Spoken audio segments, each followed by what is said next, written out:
the strength of like, or like the conversion of like an email list versus like your social media, right? Like, what have you found to work better for, well, obviously like incoming cash, but like just building your business as well? Do you find like the current version from your email list, because you have 20,000 there, right? Yeah, 25,000. Yeah, 25,000 versus like your social medias, you have like 270 on YouTube, you have obviously 10 on Instagram. Yeah. Well, have you noticed like which one's stronger between like maybe putting it, like your coaching program out on your Instagram? And, Yeah. yeah. Yeah, I think of the ecosystem as there's three parts of the funnel. At the top of the funnel, there's temporary content. In the middle, there's evergreen content. At the bottom, there's owned media. And so the way I think about this is the goal of temporary media, which is at the top, and that is what gets eyeballs. It gets you visibility. That's the short on Instagram. That's the Twitter post. That's the post on LinkedIn. Yeah. People become aware of that, and then they go, oh, that was interesting. I want to go deeper. And so then they go down the funnel to the evergreen content, which is like your SEO optimized blog article where you talk about a solution to a problem, and somebody might find that on Google, but or it could be a podcast like this, right? It lives on YouTube, which is the second largest search engine. The point of content like this is it's not algorithm dependent.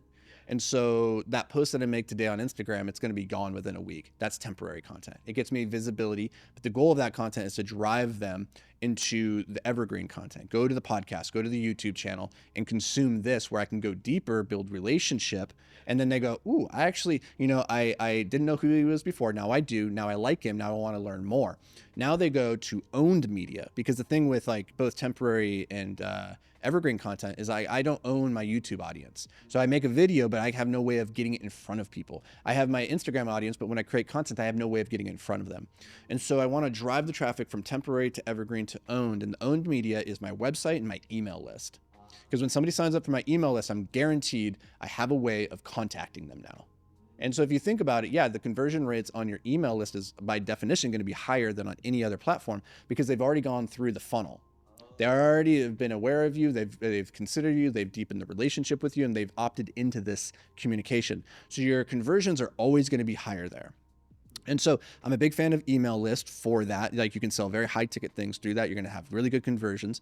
But you can also do the same with your audiences, say on Instagram and LinkedIn.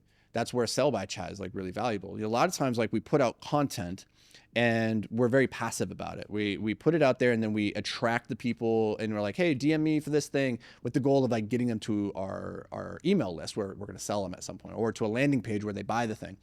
But there's nothing stopping you from going and actually looking at every single one of your followers on those platforms and then reaching out to them.